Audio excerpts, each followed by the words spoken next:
Hello, my name is Brian Darling, and today I'll be talking about microlearning using social media.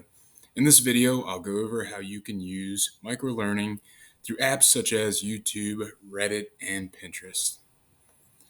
First, let's define everything we're working with. Microlearning is a condensed small learning unit with only essential information presented to achieve a goal. I use the analogy of a slice of pie, microlearning being the slice, the pie being everything. YouTube is a social media platform that revolves around online video sharing. It was established in 2005 and purchased by Google in 2006. YouTube needs no introduction to students or educators. While teachers may run into some issues if their district has a fair use policy, it is well known, statistically and anecdotally, that teachers in all content areas can find resources on YouTube, both planned and on the fly. Reddit is a forum-based social network that organizes itself and its users based on communities. Communities that are dedicated to a broad variety of topics and interests. Users can share content such as links, text posts, images, and videos. Anonymity is a feature of Reddit that can be useful when working with students using the site, and also a caution to consider when judging the validity of info that you may come across on Reddit. Pinterest is a social network that specializes in the communication and sharing of ideas. Unlike current events or statuses that you may find on other social networks, content on Pinterest is generally more tangible in use, such as recipes, blueprints, and templates.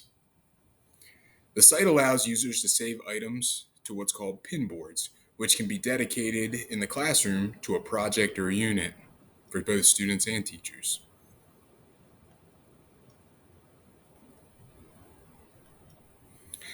An app like YouTube can be used to develop a student's zone of proximal development, which is critical to the learning process.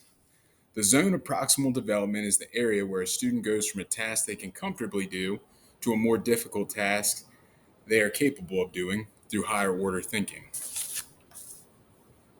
Ways you can use YouTube to microlearn include providing a video as a form of scaffolding, like the young man doing the math problem.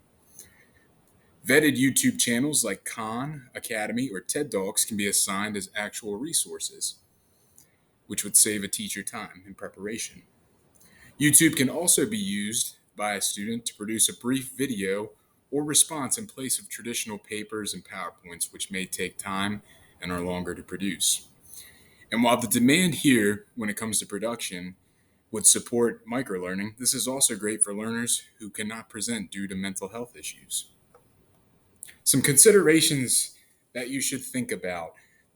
Anybody can post on YouTube, so teachers should use vetted and verified channels like the ones we reviewed earlier. Many schools have Google licensing and security measures in place, but students should use YouTube's incognito mode, which is also a feature of Google when they're on their own. If you're asking students to upload or produce content, make sure that it's published privately, which you can do in YouTube settings, and it can only be viewed by the user sharing the link. There you have it. I hope you find some of these resources and examples helpful. Microlearning and social media are two things that occur organically in our daily lives, so it makes sense as educators that we should use these tools and concepts to improve motivation and learning in our students.